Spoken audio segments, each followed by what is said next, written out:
Welcome to the deep dive. Look, if you're prepping for those postgraduate entrance exams, you know the English reading part can feel, well, pretty tough. It definitely can be. But getting a good handle on those reading passages, that can really boost your score. It's a game changer. Absolutely.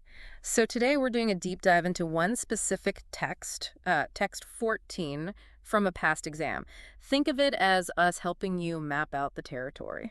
Exactly. We want to break this article down, the ideas, the language, maybe some tricky spots so it makes sense, especially if you're, still building confidence with these texts. Okay, let's get into it. So, text 14, what's the core theme? It's essentially about how spying, espionage, has evolved. Specifically how it's changed because of the digital age, the internet. Right, and it starts with a historical nod, doesn't it, to Wild Bill Donovan. Yeah, the guy who set up the OSS in World War II, which kind of led to the CIA, he was apparently fascinated by information, even back then. Which is a neat link to today with, information everywhere online. It really is. The article basically traces that line from early intelligence gathering to how the internet has, well, revolutionized it. So it describes a shift away from, the old school image. The article calls it gentlemen reading other gentlemen's email. Yeah. That refers to the traditional targeted electronic spying. Very different from what came next. Which is this open source intelligence idea using publicly available stuff. Precisely.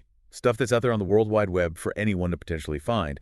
The article uses a great example from 1995. Oh, the CIA contest. That's the one. Yeah. A small company, Open Source Solutions, won it. And they won by using publicly available online data. It was a real eye-opener back then. Showed the power of what was just out there. Exactly. And that leads into the next part, talking about a specific company riding this wave. Straightford Inc., right? Yep, Straightford. They basically package and sell intelligence analysis, mostly to corporations. They even have a website mentioned, straightford.com. So intelligence isn't just for governments anymore. It's become a commodity. In many ways, yes. The president, George Friedman, he talks about the internet as a mutually reinforcing tool, great for gathering info, but also for spreading their analysis. But there's a catch, isn't there, with all this open information? Oh, absolutely. The huge challenge is sorting the good from the bad. How do you know what's reliable? What's just noise or misinformation? And that's where Straightford claims to add value. They do the sifting. That seems to be their pitch, yeah. Interestingly, Friedman plays up their small size, their outsider status. As an advantage, like they're not part of the Washington bubble. Kind of. He suggests it gives them an independent voice, a different perspective. Okay, let's switch gears slightly. Sometimes the sentences themselves can be hurdles. Can we look at one? Sure. How about that first long one about Donovan?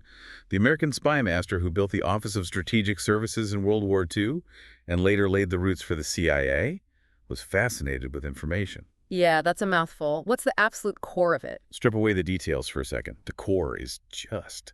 The spy master was fascinated. Ah, okay. Simple enough. Right. All the rest who built the office and later laid the roots. Those are clauses just adding extra information about the spy master. Telling us which spy master. And words like who and are the connectors. Exactly. Who introduces those descriptive clauses and links two of his actions. Spotting the main subject and verb and seeing how clauses add detail, that's key. Makes sense. What about vocabulary? Any words people should really nail down from this text? Well, fascinated. You mentioned very interested. Revolution, a huge fundamental change. Industry, referring to this whole business sector of intelligence analysis. Okay. And maybe influential. Means having a strong effect or impact. Compile is another good one. Just means gathering things together, like data. Right. And advantage. A better position or benefit. Oh, and mutually reinforcing, where two things help each other grow stronger, like gathering info and distributing it, in Friedman's view. Got it. What about things that might confuse readers? You mentioned the gentleman reading email phrase. Yeah, that just means the old way. Targeted electronic snooping.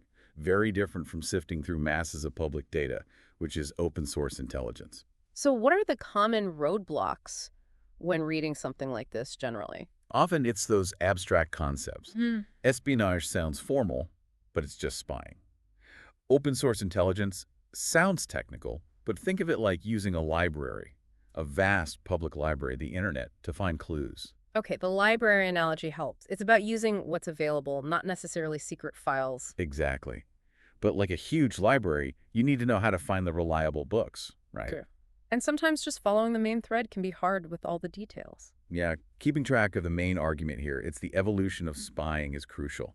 Always ask, what's the central point this paragraph or the whole text is making? Right, so to recap quickly, we've seen spying shift from traditional methods to leveraging the vast amount of online info, open source intelligence. Yep, with companies like Stratford emerging to analyze that information, facing the challenge of finding the signal in the noise. We also looked at breaking down complex sentences and some key vocabulary. Understanding those building blocks, the structure and the words, is fundamental. So thinking ahead, with even more information becoming available online all the time, where does this go next?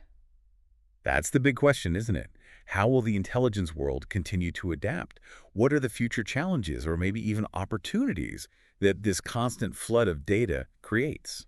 Something to think about. It definitely changes how we perceive information and intelligence gathering. Absolutely. Keep digging into these texts, break them down piece by piece, you'll get there. Good luck with your studies.